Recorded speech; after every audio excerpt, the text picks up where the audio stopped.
হজরত নাসির উদ্দিন সিপাহী শালা রহমতুল্লাহ আলাই সিলেট বিজয়ের পর 1304 খ্রিস্টাব্দে 1000 গরুশ সওয়ার সৈন্য এবং 5000 হাতি সওয়ার সৈন্য মোট 3000 অধিক সৈন্যবল সহ 12 জন আউলিয়া শাহী সাজে সজ্জিত হয়ে এসেছিলেন তরফ রাজ্যের এই গাজীপুর নামক স্থানে।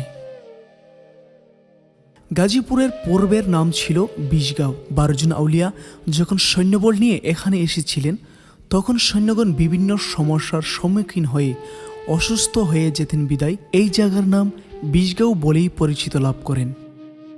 এই অসুস্থতার সাথে মোকাবেলা করতে না পেরে সৈন্যগণ এই বিশগাঁও ছেড়ে বিভিন্ন স্থানে গিয়ে বসবাস শুরু করেন, কিন্তু শাহ গাজী রহমতুল্লাহ আলাই আস্তানা ঘেরে রয়ে গেলেন এই বিশগাঁওয়ে। পরবর্তীতে শাহ গাজী রহমতুল্লাহ আলাই এর নামে এই এলাকার নামকরণ করা হয় গাজীপুর। আজ এই মহান অলির মাজার আপনাদের মাঝে তুলে ধরার জন্য বরাবরের মতোই চলে আসলাম হবিগঞ্জ জেলার চুনারুঘাট উপজেলার গাজীপুর হজরত শাহ গাজী রহমতুল্লাহ আলাই এর মাজারে।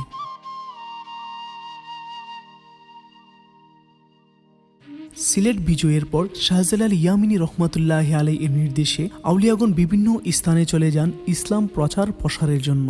তেমনিভাবে সিপাহ সালার নাসির উদ্দিন রহমতুল্লাহ আলাইও 12 জন আউলিয়া নিয়ে চলে এসেছিলেন তরফ রাজ্যের দিকে। এই 12 জনের মধ্যে অন্যতম ছিলেন হজরত শাহ গাজী রহমতুল্লাহ আলাই। ইসলাম প্রচারের ক্ষেত্রে শাহ গাজী রহমতুল্লাহ আলাই এর ভূমিকা ছিল গুরুত্বপূর্ণ অপরিসীম। তিনি যখন সর্বপ্রথম বিশগাঁওয়ে আগমন করেন তখন রাজা আচক নারায়ণের পূজা মন্দিরের ভিতর একটি পাথরের উপরে দাঁড়িয়ে আজান দিয়েছিলেন। সেই পাথরটি এখনও সংরক্ষিত আছে এই মাজারের ভিতরে। ভালো করে খেয়াল করলে দেখা যায় এখানে 2টা পায়ের ছাপ রয়েছে। অনেকে বলে থাকেন তিনি রহমতুল্লাহ আলাই যখন এই পাথরে দাঁড়িয়ে আজান দিয়েছিলেন তখন ওনার পায়ের ছাপ এই পাথরে উঠেছিল। এই মহান অলির পাশেই চিরনিদ্রায় শায়িত আছে হজরত শাহ কালু রহমতুল্লাহ আলাই। অনেকেই দাবি করে থাকেন শাহ কালু রহমতুল্লাহ আলাই শাহ গাজী রহমতুল্লাহ আলাই এর আপন ভাই। তিনিও 360 জন আউলিয়ার একজন।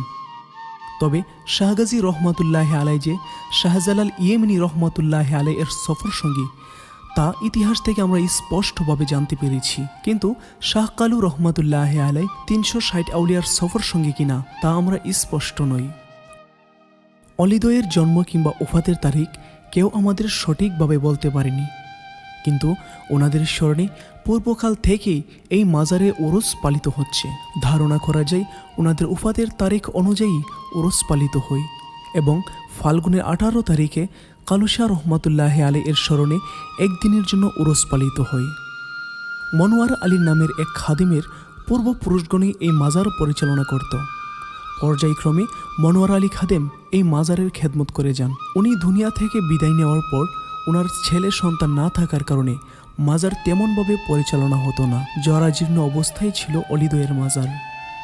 আউলিয়াদের ভালোবাসায় স্নিগ্ধ হয়ে এই মাজারে চলে আসেন মাজারের এক ভক্ত রমজান আলী ভান্ডারী সাহেব। সকলের সহযোগিতায় নতুন করে এই মাজারের সংস্কার কাজ শুরু করেন এই রমজান আলী ভাই। ওনার সাথে আলী পাগলা নামক একজন অলি প্রেমিক ছিলেন, তিনিও এই মাজারের জন্য অনেক খেদমত আঞ্জাম দিয়ে গেছেন। বর্তমানে রমজান আলী ভাইয়ের মাধ্যমেই এই মাজার পরিচালনা হচ্ছে। প্রিয় দর্শক, হজরত শাহ গাজী এবং শাহ কালু রহমতুল্লাহ আলাই এর মাজারে আমরা এসে চমৎকার একটি জিনিস দেখতে পেয়েছি। আপনারা আমার পিছনে যে দৃশ্যটি দেখতে পাচ্ছেন হজরত শাহ গাজী রহমতুল্লাহ আলাই মাজারের পাশেই আপনারা দেখতে পাচ্ছেন এখানে নিচ থেকে অটোমেটিক আল্লাহর রহমতে পানি উঠতেছে। পানিটি আপনাদেরকে একটু হাত দিয়ে দেখাই। এই পানিটা এমন ঠান্ডা যে আমরা যে টিউবওয়েল থেকে পানি উঠাই তেমন না। আসলে আমরা টিউবওয়েল থেকে পানি নিয়ে যখন আমরা ফ্রিজে রাখি, ফ্রিজে রাখার পর 1-2 ঘন্টা পরে পানিটা যেমন ঠান্ডা হয় ঠিক তেমন ঠান্ডা আমার কাছে মনে হয়েছে। হবিগঞ্জ জেলার চুনারুঘাট থানার গাজীপুরে রয়েছে এই মহান আউলিয়াদের মাজার। বাংলাদেশের বিভিন্ন স্থান থেকে অসংখ্য নারী পুরুষ চলে আসেন এই মহান আউলিয়াদের মাজার জিয়ারত করার জন্য। আমরা স্থানীয় লোকদের কাছ থেকে এই 2 জন মহান অলির সম্পর্কে যতটুকু জানতে পেরেছি আপনাদের মাঝে উপস্থাপন করেছি। ওনাদের সম্পর্কে আরও বিস্তারিত জানতে চাইলে ওনাদের মাজারে এসে একদিন জিয়ারত করে যাবেন। পরিশেষে সকলে সুস্বাস্থ্য কামনা করে বিদায় নিচ্ছি আজকের এই কাফেলার অনুষ্ঠান থেকে।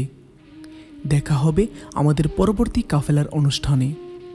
ততদিন সকলে ভালো থাকবেন, সুস্থ থাকবেন। আল্লাহ হাফেজ।